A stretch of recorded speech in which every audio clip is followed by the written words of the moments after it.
아멘. 할렐루야. 고맙습니다. 오늘 밤에 오신 여러분들에게 하나님의 은혜와 평강이 함께 하시기를 바라면서 예수님께서 육신의 몸을 입고 이 땅에 오셔서 33년간 생애를 사셨는데 그 중에 마지막 3년, 그것은 하나님 나라의 비밀과 그 백성들의 올바른 삶에 대해서 말씀을 해 주셨습니다. 그리고 이 땅에 오신 진정한 목적은 다른 데 있는 것이 아니라 예수님께서 친히 십자가의 길을 걷기 위해서, 즉 십자가를 지시기 위해서 이 땅에 오셨다라고 하는 걸 우리가 먼저 이 밤에 함께 나눌 수 있기를 바라면서, 특별히 우리가 이 고난 주간을 맞이해서 예수님께서 십자가에 달리셨을 때 7가지 말씀을 하셨거든요. 7개의 말씀을 하셨는데 흔히 가상칠언이다 그렇게 이야기를 합니다. 그래서 우리가 월요일부터 금요일까지 5일 동안 모이는 것이지만 시간 되는 대로 예수님께서 말씀하셨던 십자가상에서 하셨던 7가지 그 말씀을 더듬어 가면서 우리가 함께 기도하는 시간 갖기를 원합니다. 말씀을 길게 나누기보다는 짧게 말씀을 나누고 우리가 기도하는 것이 목적이기 때문에, 그래서 긴 기도를 저와 여러분이 드릴 수 있으면 좋겠다 그런 생각을 갖습니다. 먼저 오늘 첫째 날 예수님께서 십자가상에서 남긴 그 7마디 말씀 중에서 첫 마디, 오늘 여기 말씀의 제목을 굳이 정한다면은 이 말씀의 제목을 십자가상의 사죄의 복음이다 이렇게 말씀을 제목을 붙일 수가 있을 것 같아요. 그래서 내일 저녁 십자가상의 무슨 복음, 무슨 복음, 무슨 복음 이렇게 제가 그 말씀들의 제목을 붙여서 함께 나눌 텐데, 첫 번째는 사죄의 복음에 대해서 함께 나누려고 합니다. 자, 예수님께서 십자가상에 달리셔서 돌아가실 때 맨 먼저 하신 것이 있다면 그건 기도입니다. 맨 먼저.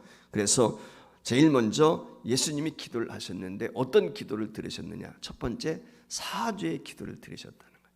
이것을 먼저 우리가 기억했으면 좋겠어요. 그러니까 이 가상칠언 중에 기도가 2번 나옵니다. 오늘 본문에 다 나오는데 기도가 2번 나오는데 첫 번째가 뭐냐면 오늘 여기 34절에 나와 있는 것처럼 아버지여 저희의 죄를 사하여, 하자가 빠졌는데 저희의 죄를 사하여 주옵소서. 용서해 달라는 거예요. 누구의 죄? 십자가의 못을 맡고 있는 저들의 죄를 용서해 달라. 그 당시 상황으로 보면 그렇게 우리가 쉽게 이해할 수가 있어요. 그리고 두 번째가 46절에 나와 있습니다. 우리가 읽지는 안 했지만 아버지여 내 영혼을 아버지 손에 부탁하나이다. 이게 이제 예수님께서 십자가상에서 하셨던 2가지 기도입니다. 이게 한 날 이루어진 거거든요. 물론 다 모든 말씀들이 그렇지만 이 말씀을 통해서 아버지여라고 하는 이 단어로부터 시작이 되는데, 첫 번째 이 기도는 다른 사람을 위한 기도예요. 자기 자신을 위한 기도가 아니고 타인을 위한 기도. 그게 첫 번째 기도고, 두 번째 기도가 자기 자신을 위한 기도인 것이죠. 그러니까 이 기도의 순서를 우리가 한번 생각해 볼 필요가 있어요. 우리 같으면 어떻습니까? 내가 지금 고통스럽고 내가 힘드니까 나를 위한 기도를 드릴 수밖에 없잖아요. 그런데 예수님은 그 십자가에 달려서 목이 마르시고 가진 통증과 아픔을 겪으시고 가진 수모를 겪으시면서도 맨 먼저 드린 기도가 뭐냐? 타인을 위한 기도였다. 나를 위한 기도가 아니라 타인을 위한 기도. 이것이 우리 주님이 먼저 드리신 기도입니다. 이와 같이 예수님은 먼저 십자가에 못 박힌 직후에 자기 자신을 십자가에 못 박는 그 원수들을 위해서 기도하셨다. 한마디로 말하면 지금 십자가에 못 박는 사람들, 예수님 주변에 있는 사람들은 예수님 입장에서 보면 원수란 말이죠. 자기를 죽이는 사람들이니까. 그런데 그들이 하는 일을 모른다라고 하면서 주님 앞에 기도하기를 저들의 죄를 용서하여 주옵소서 라고 하는 기도를 지금 드리고 있다는 것입니다. 사실 예수님을 십자가에 못 박는데 관여한 사람들, 이 많은 사람들, 정말 어떻게 보면 나를 십자가에 못 박아 죽인다고 생각했을 때 내 입장에서 보면 원수 아니겠습니까? 밉지 않겠습니까? 그런데 예수님은 그들을 위해서 기도하는데 저들의 허물과 죄를 용서해 주옵소서. 이유는 뭐예요? 저들이 알지 못하기 때문에. 내가 하나님인 것, 내가 메시아인 것, 구원주인 것을 저들이 제대로 알지 못하기 때문에 이런 죄를 짓고 있습니다. 그러니 하나님 용서해 주세요. 이게 이제 첫 번째 기도 제목이거든요. 자, 예수님께서 일찍이 마태복음 9장 13절 말씀에 보면은 그런 이야기를 하셨어요. 나는 의인을 부르러 온 것이 아니고 죄인을 부르러 왔다. 그러니까 죄인을 불러서 해결시켜서 구원 얻도록 하기 위해서 주님이 이 땅에 오신 목적이 의인들을 향해서 의인들 편에 서기 위해서 오신 것이 아니라 죄 가운데 세상 가운데 하나님을 대적하고 하나님을 반역하고 죄 가운데 있는 그들 속에 주님이 오신 목적은 무엇이냐면 그들을 구원하기 위해서. 그게 예수님 이 땅에 오신 목적이란 말이죠. 그래서 예수님께서 그렇게 지금 기도를 하고 계신 것입니다. 그러니까 이 모든 사람들, 이 땅의 모든 사람들은 어떤 사람들이냐면 예수님의 관점에서 볼 때 용서의 대상인 거예요. 모두가 다 용서의 대상. 주님은 그렇게 지금 기도를 하고 있습니다. 다 사죄가 필요한 사람. 의인은 없나니 단 한 명이 없다. 모두가 죄인이기 때문에 용서받아야 될 상이다. 그걸 지금 말씀을 하고 있어요. 그러니까 오늘 예수님께서 드리시는 이 기도는 그 주변에 있는 그 시대의 사람들에게만 전하는 것이 아니라 오고 오는 모든 세대의 사람들, 그들을 위한 기도다. 이게 주님이 끝까지 이 얼마나 우리를 사랑하셨는지, 우리의 죄를 허물을 담당하시길 원하셨는지 그걸 우리에게 보여주는 거거든요. 그래서 이 오고 오는 세대의 모든 인류의 죄와 허물을 용서받기 위한 기도, 사죄의 기도, 그게 우리 주님의 기도였다. 그래서 제가 굳이 사죄의 복음이라고 하는 그런 제목을 붙이게 된 것입니다. 그러니까 예수님은 세상 만민의 죄를 지으신 어린 양이었기 때문에 그 예수님의 사죄의 기도는 바로 만민을 위한 것이다. 어느 특정인 누구 몇몇 사람만 위한 것이 아니라 인류 전체를 위한 것이다 라고 하는 걸 우리가 먼저 이해해야 돼요. 그러니까 그 기도 속에는 바로 내가 그 현장에 2000년 전에 없었지만 바로 나를 위한 기도, 내 허물과 죄를 용서해 달라고, 바로 2000년 전에 그 현장에 있는 것과 같은 그 사죄의 은혜를 저와 여러분이 오늘 경험할 수 있기를 주의 이름으로 축복합니다. 그리고 또 하나 기억해야 될 것이 있다면 오늘 이 말씀을 통해서 우리가 우리 죄를 용서해 준 것처럼 형제의 죄를 용서할 수 있는, 우리 주기도문 가운데도 그렇게 기도를 하고 있잖아요. 우리가 우리 죄를 용서해 주신 것처럼 하나님께 우리가 타인의 죄를 용서해야 돼요. 이게 굉장히 중요해요. 주님께서 우리 죄를 용서해 주셨단 말이죠. 사죄의 은혜를, 우리는 1만 달란트 빚진 자였어요. 그런데 100단위로 빚진 자를 용서하지 못하는 어리석은 가운데 빠져있는 경우가 우리에게 너무 많단 말이죠. 그래서 오늘 이 말씀을 통해서 사죄의 복음을 듣는 저와 여러분은 그것이 누가 되었든지 누구의 허물이 되었든지 용서할 수 있는 열린 마음을 달라고 하나님 앞에 기도하는 것. 이게 이 사순절 기간에 우리가 가져야 돼. 그래서 누군가가 내게 허물이 있고 나와 원수관계 있다고 하면 그 사람을 용서할 수 있는 열린 마음을 내게 주옵소서. 이게 첫 번째가 되어야 되겠다 라고 하는 생각을 가져봅니다. 두 번째는 사죄의 복음이라고 하는 것은 이미 구약 성경에 예언되어 있었던 것입니다. 그래서 예수님의 기도는 예언의 성취입니다. 그러니까 예수님의 말씀 한마디, 예수님의 행적 하나하나는 임의가 아니에요.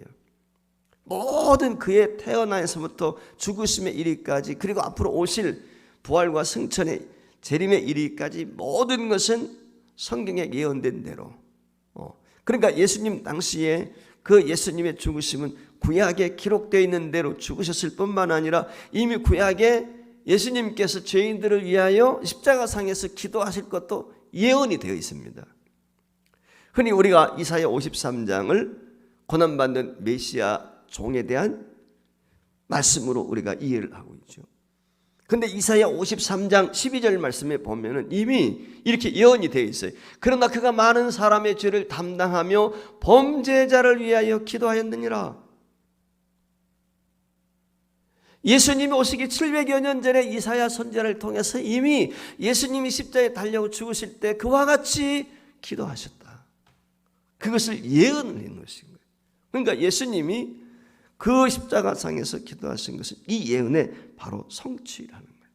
그러니까 우리 예수님께서 오셔서 많은 사람의 죄를 질 뿐만 아니라 그 범죄한 자들을 위해서 사죄의 기도를 드릴 것을 이미 예언해 놓으신 거예요. 우리가 이사야서에 보면 우리의 허물과 죄를 주님 앞에 다 전가시켰잖아요. 우리는 양 같아서 그릇 행했단 말이죠. 근데 우리의 허물과 죄악을 어떻게 해서 주님 앞에 다 전가시켜버렸어요. 그래서 그분이 모든 죄와 허물을 뒤집어 쓰시고 날 대신해서 십자가에 죽으신 거예요.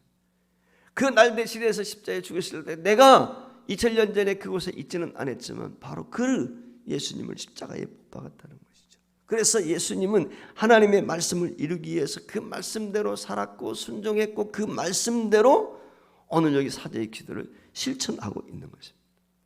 그래서 예수님께서 십자가 앞에 놓고 겟세마네 동산에서 기도를 할 때 우리가 마태복음에 보면 잘 알 수 있지만 원수들이 어떻게 합니까? 가룟 유다를 앞세워 가지고 로마 군병들과 함께 제사장이 파송한 자들이 오지 않습니까? 예수님을 체포하러 왔다. 그때 이 혈기왕성한 베드로가 어떻게 합니까? 자신이 가지고 있던 칼을 빼가지고 그 제사장의 귀 말고라 그러지요. 그 귀를 내려쳤단 말이에요. 우리가 잘 알고 있는 내용이 아닙니까? 그때 예수님께서 하신 말씀이 있어요. 마태복음 26장 한번 화면에 뜰 텐데 보여주셨으면 좋겠어요. 같이 읽어봐요. 시작. 너는 내가 내 아버지께 구하여 지금 12군단 더 되는 천사를 보내시게 할 수 없는 줄 아느냐? 내가 만일 그렇게 하면 이런 일이 있으리라 한 성경이 어떻게 이루어지겠느냐? 그러니까 예수님이 기도하시다 잡히시고 십자가에 죽으시고 이 모든 것은 성경에 예언되어 있단 말이에요. 근데 그걸 내가 거절하면 그 예언의 말씀이 어떻게 되겠느냐라고 하는 것을 지금 이야기하고 있는 거예요. 그러니까 예수님은 고난의 길을 자초하시며 가시는데 그 고난의 길을 걸어가실 때 그 걷는 길이 무엇이냐면 말씀대로 하나님 말씀의 성지. 그러니까 철저하게 예수님은 말씀대로 사셨고 말씀대로 걸어가신 거예요. 그러니까 성경 말씀이 이루게 하기 위해서 고난의 결박도 기꺼이 달게 받으셨다는 거예요. 오늘 우리가 기억해야 될 것 바로 우리도 마찬가지. 힘이 들고 어려움이 있지만 주님이 걸어가셨던 이 길, 주님의 제자라고 하면 우리도 말씀 따라 살도록 해주세요. 진짜 믿음이 무엇입니까? 말씀 중심, 말씀 중심. 우리가 하는 이유가 어디 있어요? 하나님 말씀이 중심입니다. 그래서 성도에게 있어서 가장 우선하는 것이 있다면 그것은 말씀 충만입니다. 여러분, 성령 충만은 다른 것이 아니에요. 성령 충만은 다른 말로 바꾸면 말씀 충만입니다. 말씀이 충만하게 되면 성경 자체가 성령의 감동하심을 받아서 기록이 되어 있기 때문에 그 성경 말씀에 충만하게 될 때 성령 충만할 수밖에 없는 거예요. 이 점을 우리가 명심을 해요. 따라서 우리들도 말씀을 기억하고 주님께서 거물 도로 집에 꽂으라고 말씀하시는 이 주의 음성을 듣고 나를 위해서 핍박하는 사람, 나를 미워하는 사람 누가 있다고 하면 그들의 죄를 우리가 용서해달라고 하나님 앞에 기도해야 되는 거죠. 우리가 명심해야 될 것 중에 하나가 뭐냐면 세상은 예수 믿는 사람을 절대 환영하지 않습니다. 절대 칭찬하지 않아요. 이거 우리가 명심해야 돼요. 의인은 고난이 있어야 돼. 그렇기 때문에 그것을 기꺼이 감수할 수 있는 용기와 믿음을 달라고 기도해야 돼요. 내게서 고난을 물리쳐달라는 기도가 아니라 하나님, 내가 그 고난과 시련과 핍박을 극복할 수 있는, 넉넉히 감당할 수 있는 믿음을 내게 주옵. 이게 진짜 성도인 것이지. 그 다음에 세 번째 중요한 것이 무엇이냐면 사제의 복음이라고 하는 것은 대속의 주로서 친히 사자의 본을 보여주셨다라고 하는 거예요. 친히 모델이 되셨어요. 보여주신 거예요. 그래서 마태복음 11장 29절 말씀에 보면 우리가 너무 잘 아는 말씀이잖아요. 수고하고 무거운 짐진 자들아 다 내게로 와라 하시면서 뭐라, 나는 마음이 온유하고 겸손하니 나의 멍에를 메고 내게 배우라. 그리하면 너희 마음이 쉼이 있다. 이렇게 여기 말씀을 했어요. 마음에 쉼이 있다는 말의 의미는 바꾸어 말하면 마음의 평안. 왜 오늘 우리에게 마음의 평안이 없을까요? 마음의 기쁨이 없는 이유, 용서하지 못하기 때문에. 여러 이유가 있지만 실상은 용서, 사죄의 은혜를 경험하지 못해서 그래요. 사죄의 은혜를 경험한 사람 모든 걸 다 용서할 수 있어. 그러니까 그 마음이 편안한 거예요. 여러분 한번 생각해 보세요. 부부싸움을 했다든지 형제간에 다툼이 있다든지 화해 안 되면 어때요? 불안해요. 편안하지 않아. 기쁨이 없어요. 오늘 우리 안에서 기쁨을 빼앗아가고 평안을 빼앗아가는 이유는 어디에 있느냐? 바로 이 사죄의 복음을 우리가 경험하지 못해서 그래요.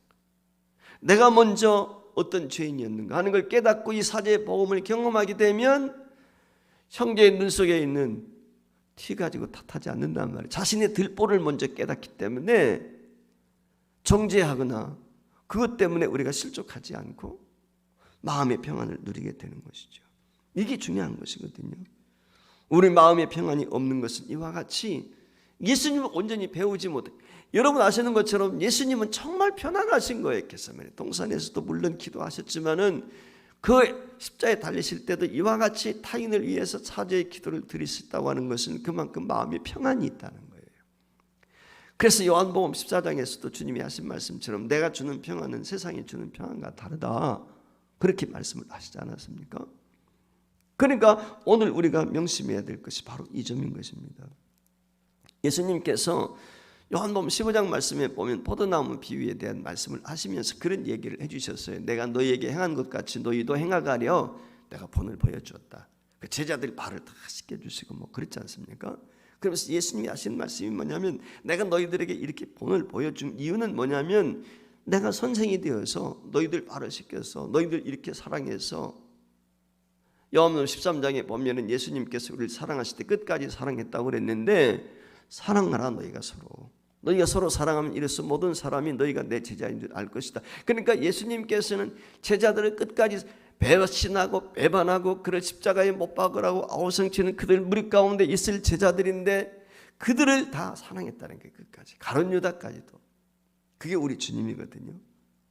그러니까 그 마음에 평안이 있는 거예요. 그래서 이 주님의 마음을 본받은 사람 가운데 순교자 여러분 스데반 보세요. 사도행전 7장에 나오는 스데반을 보면은 그가 돌에 맞아 죽어가면서도 참 평안이 있어요. 얼굴이 천사와 같다고 그랬어요. 돌에 맞아 얼마나 고통스럽게 했어요. 그런데 죽어가면서도 그 얼굴이 천사와 같아. 그리고 그가 하나님 앞에 기도하게 되는데 사도행전 7장 60절 말씀에 보면 이런 기도를 그가 드리고 있습니다. 무릎을 꿇고 크게 불러 이르되 주여 이 죄를 그들에게 돌리지 마옵소서. 예수님께서 십자가에 드렸던 기도처럼 스데반이 그런 기도를 드리는 거예요. 우리 믿음의 선배들이 그래서요. 대한민국의 우리 믿음의 선배 중에 대표적인 케이스가 바로 손양원 목사님이죠. 여순 반란 사건이 있을 때 공산도배들에 의해서 무참하게 동인과 동신군이 살해를 당했지 않습니까? 그런데 그 동민을 죽인 그 원수죠. 그런데 그를 어떻게 합니까? 양자 삼았어요. 자기 아들 삼았다. 어떻게 그럴 수가 있습니까? 이게 바로 예수님께서 하신 예수님의 모습을 본받은 모습이었다는 거예요. 예수님은 십자가에 달려서 제일 먼저 어떤 기도를 하셨느냐? 자신을 십자가에 못 박는 그 완악무도한 자들을 위해서, 저와 여러분을 위해서 사죄의 복음을 선언하셨어요. 사죄 없는 십자가는 있을 수가 없는 것입니다. 십자가 자체가 이미 사죄의 복음인 것입니다. 저와 여러분들도 주님의 십자가 밑에 나와서 무릎을 꿇어 자신의 모든 죄는 물론 있지만 내게 잘못한 형제 자매가 있다면 그들의 죄까지도 하나님 용서할 수 있는 용기와 담력과 믿음을 달라고 기도해야 될 줄 믿습니다. 우리는 1만 달란트 빚진 자였습니다. 그런데 우리가 100데나리 온 빚진 자, 우리 형제 자매의 허물을 용서하지 못한다면 어찌 우리가 사죄의 복음을 경험한 사람이라 할 수 있겠습니까? 이 고난 주간에 저와 여러분이 주님의 사죄의 복음을 다시 한번 체득하시고 실천할 수 있는 저와 여러분 될 수 있기를 주의 이름으로 축원을 드립니다.